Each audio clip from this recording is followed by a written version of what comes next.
Weather for Weather Geeks time. Here it is the August 25th edition, Tuesday evening. We had a very cool day today, even cooler than we thought it would be. Our forecast high of 71 was a little too optimistic. 67 was the best we could do this afternoon. By the way, that tied the record for the coolest high temperature on this date here in Youngstown. Actually, we've hit this two other times other than today. 1987 and 1958, it was also 67 for the high. Look at those low temperatures on those days. It was down in the 40s. Now we weren't that cool here this morning. We were in the 50s for lows, but only 67 on the high side this afternoon. And we have a couple of things to thank for the cool weather. Clouds, of course, and the overall pattern is a very, very cool looking pattern. You look upstairs in the atmosphere, and here's a look at the 18,000 foot flow, and boy, this looks familiar, doesn't it? We've had this kind of a pattern for two winters in a row with a persistent ridge out here in the west and a persistent upper low or trough just south of Hudson Bay and north of the Great Lakes. This is the type of pattern that's given us two straight very cold winters. Of course, now it's August, so we're not dealing with frigid temperatures and snow, but certainly we are dealing with cooler than average readings across the valley. Let's take a look at those temperatures this evening. These are 7 o'clock hour readings. Look at the heat out west. This is coming east eventually, but for now it's out west. And look at all the cool colors around our upper low. It was no higher than the 50s today in parts of the UP of Michigan, into parts of Ontario and Quebec as well. Again, the radar locally is pretty quiet. We've had some showers all day. These are actually lake effect showers, mostly east of Cleveland. Again, if it were January, this would be lake effect snow. But Lake County, parts of Geauga County, northern Geauga County, and parts of Ashtabula County have had some showers around for the day today. Nothing locally, but this will probably change tomorrow as the kind of the caboose of this pattern comes through. There's going to be a disturbance that comes through the base of that big upper low, and it's probably going to be enough to kick off a few showers during the course of our Wednesday. Let's show you the NAM model tomorrow afternoon. Let's go right about here to about midday tomorrow. And again, it's not going to be a lot, but these showers can have a penetration farther south than they did today. So we're going to give you a 30 to 40% chance of getting measurable precipitation in your backyard tomorrow. Any shower would be on the light side. Here's late in the afternoon. Any after work, after school activities could get a little damp with just real spotty showers, or maybe it's just a sprinkle. We're not looking at anything really tremendous out of this.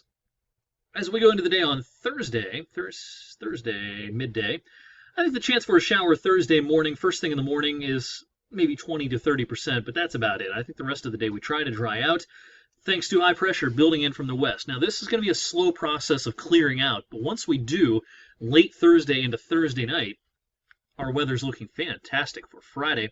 Here's a look at Friday's map. With high pressure centered over Pennsylvania. This is a beautiful looking day Friday with sunshine, some fair weather clouds in the afternoon. Temperatures getting back to where they should be here in late August, 79, 80 degrees, but the humidity will stay low. As we go into the weekend, real quick look at the weekend here.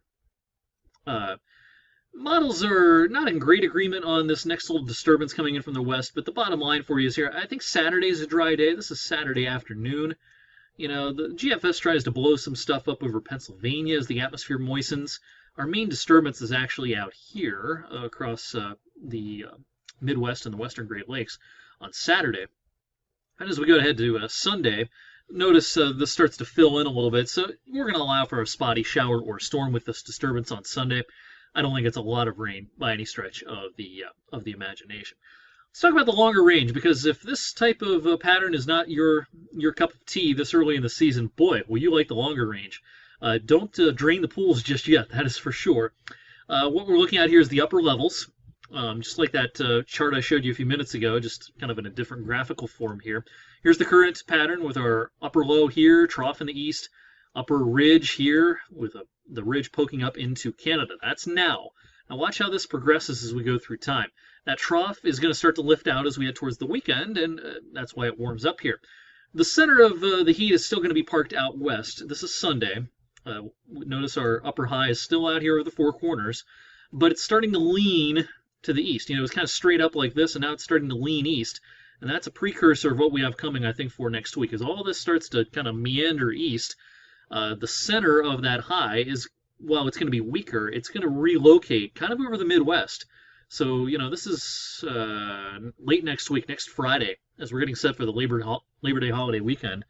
We don't have a circular area of high pressure now. It's more like just a broad ridge, but instead of out here, it's now across the Midwest. And actually, there's a trough out west. So the center of the heat's going to shift east. And this looks like a very toasty pattern for the first week at least of September. And of course, the Canfield Fair is next weekend. A lot of us at 21 News will be sitting in a very warm tent. Looking forward to meeting a lot of you if I haven't met you yet at previous Canfield Fairs. Look forward to meeting a lot of our great viewers at the fair this year, coming up in about a week and a half. And we're going to be sweating. It's going to be hot. Of course, we can't get too detailed about any thunderstorms or anything like that yet, but certainly the pattern as we head towards the Labor Day holiday weekend, the Canfield Fair is going to be very toasty. And you can see that here on the 8 to 16 day outlook on the same model I just showed you. This is the temperature anomaly chart. Blue means cool, red and orange mean warm. Cool out west, warm in the east. So basically a total reversal of what we have now is coming in a week to 10 to 14 days. So at least the first week, if not 2 weeks of September, are looking pretty toasty. So the air conditioners will be humming, the pools will be active again. Summer is far from over. I've been preaching this for a little while now. All right, thank you for watching Tuesday night's weather for Weather Geeks. I will see you tonight on 21 News at 11. If you're up early tomorrow morning, Jess will have you covered on WFMJ Today. Have a great night.